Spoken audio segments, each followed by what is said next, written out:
சென்னை 7 கிணறுல இருந்து தஸ்லீமா பானு அப்படிங்கிறவங்க கேட்குறாங்க, வீட்டு வாடகை அதிகமாக இருப்பதால் கொடுக்க முடியாத சூழல் இருக்கும் நிலையில் அட்வான்ஸை கூட கொடுத்து வாடகையை குறைத்து கொள்ளலாமா? உதாரணத்திற்கு மொத்த வீட்டு வாடகை 10,000 ரூபாய், 1,00,000 ரூபாய் அட்வான்ஸ் என்று வைத்துக்கொண்டால் நான் 5லிருந்து 10 லட்சம் ரூபாய் அட்வான்ஸாக கொடுத்துவிட்டு மாதம் 1000மோ 2000மோ அல்லது 4000மோ கொடுத்துருக்கலாமா? இது மார்க்கத்தில் அனுமதி உண்டா அப்படின்னு சொல்லி கேட்குறாங்க. இது ஏன் இந்த கேள்வி வருது அப்படின்னு கேட்டால், நாம் ஒத்திக்கு போகக்கூடாது, போகியத்துக்கு இருக்கக்கூடாதுங்கிறோம். ஏன் போகியத்துக்கு இருக்காதீங்க? நீங்கள் ஒரு வீட்டை பயன்படுத்துகிறீங்க, அந்த வீட்டு பயன்படுத்தினக்கு என்ன கொடுத்தீங்க? ஒன்றுமே கொடுக்கல.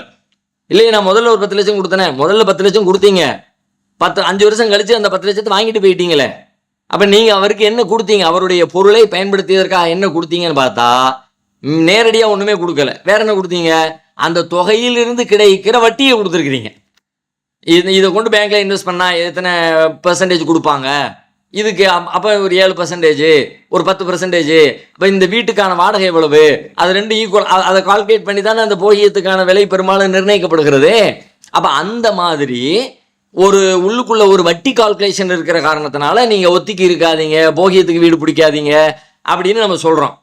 இப்போ எங்களுக்கு மாதம் வாடகை பெரிய பட்ஜெட்டாக இருக்குது, நாங்கள் ஒரேடியாக ஒன்றும் கொடுக்காம போகலை, சின்னதாக ஒன்று கொடுத்துக்கிறோம், பெரிய அமௌண்ட்டை கொடுத்துட்டு குடியிருக்கிறோம், ஏதாவது கொடுக்கணுங்கிறீல்ல, அதுக்காக வேண்டி ஒரு 1000 ரூபா கொடுத்துக்கிறேன், ஒரு 2000 ரூபா கொடுத்துக்கிறேன், ஒரு 10,000 ரூபா மதிப்புள்ள வீட்டுக்கு ஒரு 1000மோ 2000மோ 3000மோ கொடுத்து குடியிருந்துக்கிறேன், இப்படி செய்யலாமான்னு சொல்லி கேட்குறாங்க. இந்த ஏற்பாடு நம்ம ஏன் செய்கிறோம்னு யோசிக்கணும். ஏதோ ஒன்று கொடுத்தா போதும் அப்படின்னு இல்லை. அவர் வீட்டை நம்ம வாடகைக்கு எடுக்கிறோம்னா அந்த வீட்டை பயன்படுத்தினதுக்கு உரிய தொகையை கொடுக்கணும்ல. உரிய தொகையை கொடுக்கலாட்டி அப்போ மீதத்துக்கு என்ன ஒரு கேள்வி வருது இல்லை? இந்த வீட்டுக்கான வாடகை 10,000, நான் 2000 கொடுத்துட்டேன், மீதி 8,000 ஏன் அவர் விட்டார்? ஏன் வேண்டான்னு சொன்னார்? 2 பேரும் ஒத்துக்கிட்டீங்க தான். ஒத்துக்கிட்டாலும் எதன் அடிப்படையில் ஒத்துக்கிட்டாரு? ஒன்றுமே, ஊருக்குள்ளே 1 ரூபா கூட கொடுக்க மாட்டாங்க.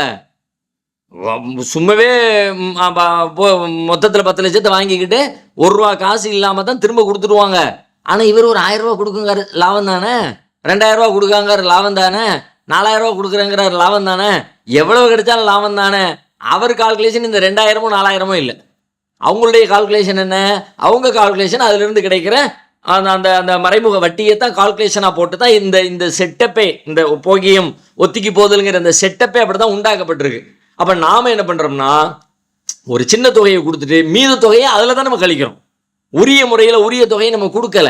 அப்போ இது ஒரு நம்முடைய மனதை சாந்திப்படுத்திக் கொள்வதற்காகவோ அல்லது நம்மிடம் கேட்கப்படுகிற கேள்விக்கு இது கூடுமா கூடாதா இப்படி இருக்கீங்களே அப்படின்னு கேட்கப்படுற நேரத்தில் அதை அதுக்கு ஒரு சமாதானமான பதில் சொல்வதற்காகவோ செய்யப்படுகிற ஏற்பாடாக இருக்குமே தவிர, இது இறையச்சத்தின் அடிப்படையில் கூடிய ஒரு நடைமுறையாக இருப்பதற்கு வாய்ப்பில்லை.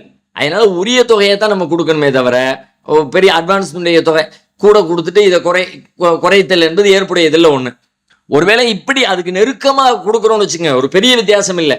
இப்போ உதாரணமாக ஒரு 10,000 ரூபா பெருமானம் உள்ள ஒரு வீடு இருக்குது, நம்ம ஒரு 8,000 போகிறோம், அதுக்கு கிட்ட வந்துட்டோம்ல.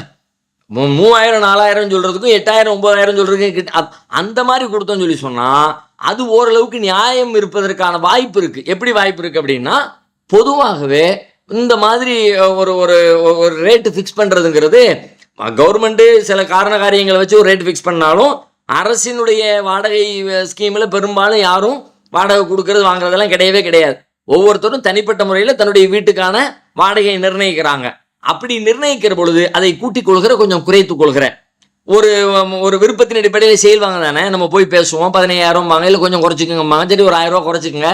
இந்த பேரத்தின் அடிப்படையில் இந்த பகுதிக்கு ஓகே தான், ஒரு 1000 ரூபா 2000 ரூபா முன்ன பின்ன இருக்கிற பிரச்சனை இல்லை என்று நாம் எல்லாரும் ஒரு பொது புத்தியில் புரிஞ்சு வச்சிருக்கிறோம்ல. அந்த அளவிற்கு உண்டான வேறுபாடு இருக்குமானால் அது மார்க்க அடிப்படையில் பிழையாக இருக்க முடியாது. பளிச்சென்று தெரிகிற ஒரு பெரிய வித்தியாசம் இருக்கும் என்று சொன்னால் நம்மை நாமே ஏமாற்றிக் கொள்கிறோம், அல்லது நாம் இந்த குற்றத்திலிருந்து தப்பிப்பதற்கான நம்மிடத்தில் ஒரு பதிலை தயாரிப்பதற்காகத்தான் இந்த வேலையை செய்கிறோம்னு ஆகும். எனவே கூடுதல் அட்வான்ஸை கொடுத்து வாடகையை குறைத்து கொடுத்தல் என்பதும் இந்த அளவுகோலுக்குள்ளே தான் வரும் என்று தான் நமக்கு புரிகிறது.